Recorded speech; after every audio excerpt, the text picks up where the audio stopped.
All right, so look, number 11, which of the following best identifies the insurer's obligation to reinstate a policy which has lapsed for non-payment of premiums? Look, before we get started here, any of you people, I'm big. I think that we should always run through our time frames. We're trying to remember something. Oh my God, my policy lapsed. Well, first of all, you had to get the policy, right?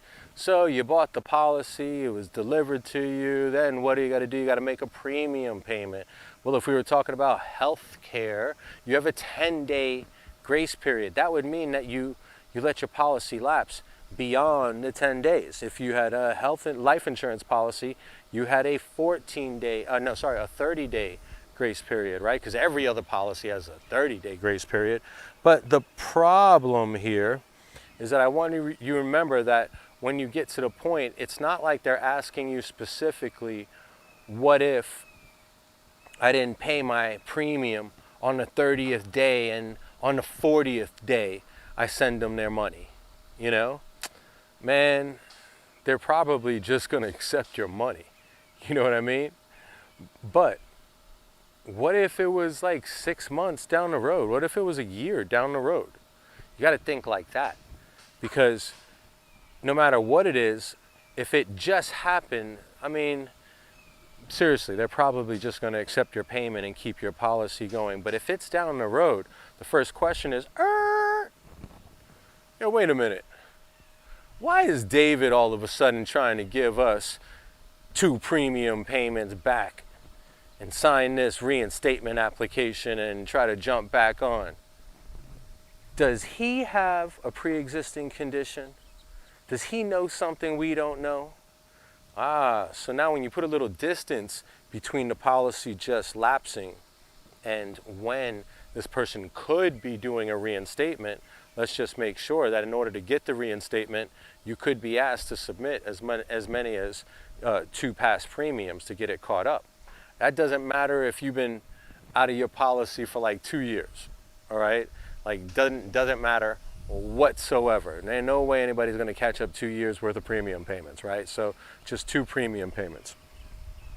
Let's see here. What's our answer here? If the insured submits a reinstatement application and pays up to date, the insurer must. I don't like the word must. What I tell you about must? The insurer must. What? So now the insurer's got to deal with the commissioner of the Office of the Insurance Regulations, and now we're going to be like, yo, you must do this. You don't have any rights. Now, let's get something straight. They do have some rights. So insurer must should be a red flag. Surgeon must. Anybody must. The only time must comes into play is the agent must provide the proper, like, we got to make sure that all the rights that you have are delivered to you. So no. A is no. If the insurer does not respond to a reinstatement application submitted within the required premium, within 45 days, the policy will automatically go in force with a 10-day probationary period.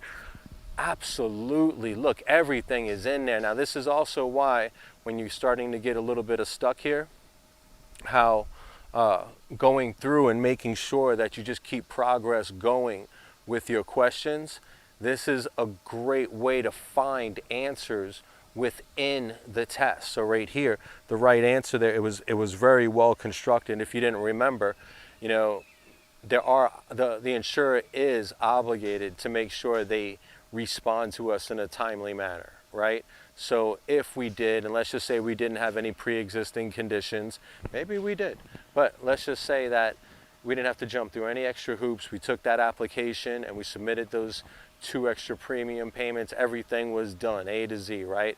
Well, just like with your legal actions and whatnot, as long as you can go ahead and if they don't answer you within 45 days, boom, your policy goes into effect, right? Legal action, if you think about that time frame, if you were making a claim and they didn't make they didn't pay your claim within 45 days, on the 60th day after that, boom. So forget 45 days triggers, boy, 2 weeks after that, you better start hiring your attorney, because you can sue. The moment it hits that 45 days, I'd be like, yo, Morgan and Morgan, because on the 60th day, you're suing. So that's the only other day I think that really shows up there. If we're in the book, Guys, you're on page, it shows up twice, okay? It shows up in chapter 22 and 29. You're on page 353 and 498. So it says policy lapse. Lapse policy and insurance ceases when the premium is not paid within the grace period. Reinstatement application and premium submitted. Policy will be reinstated upon approval or 45 days following conditional receipt if no response is given, right? So there's a note here, insurer is required to provide the applicant with a conditional receipt. Well, the key word is conditional. David, yo, magic me up a definition, right? Just remember that anything that's conditional, it's subject to. What's this subject to? It's subject to them accepting you. They're saying you can't just walk in here. So just remember, when you have the policy and you paid for the policy, then that policy can stay in force as long as you pay the premium, all right? You do not have to prove evidence of insurability as long as your policy stays in force. But if your policy does lapse and you go to reinstate it, you could be subject to providing evidence of insurability. David, what's my time? What's my time? 15 minutes. All right, one more. What was that? That was 11, 12. How long does the insured have to notify the insurer of a claim? Well, look, let's just run down this real quick, all right? So that would mean that 12, 13, 14, 15, and 16. Let's go through this, all right? So 12, how long does the insured person have to notify the insurer of a claim? 20 days. 20 days. Look, guys, if you're looking for time frames, I'm always, when in doubt, 80-20, all right? Look, see where that 20 fits. So notify the insurer of a claim, 20 days. All right, that's going to be in the book under notice of claim. Guys, if you're keeping up with this and you're just trying to outline your book, that's on 499 and 353. Yep, notice of claim. When in doubt, begin your process with elimination of the core time frames. What is that? I flash for you. Okay, so that's that 20 days, right? So look at this. Let's talk about these days. Forget the rest of the questions. So you just went ahead and you're filing a claim.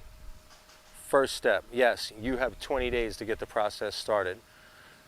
Next step is that the insurer has to send you a claim form. Is the insurer ever going to get more time to respond than you are? No, the answer is 15 days. All right, so now once you got the claim form, the reason that you requested is because, let's just say you fell, you broke your leg, you went to the hospital, right?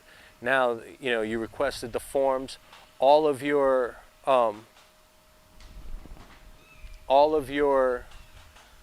bills from your doctors and stuff are starting to come in, right? So now they send you the forms, you fill out the forms, proof of loss. You already started the process, provide proof of loss within 90 days, okay? Now, just think about that long time frame there, because the first time period was 20 days for you to request. The next time frame was 15 days for you to go ahead and for the insurer to respond and get you the claim form.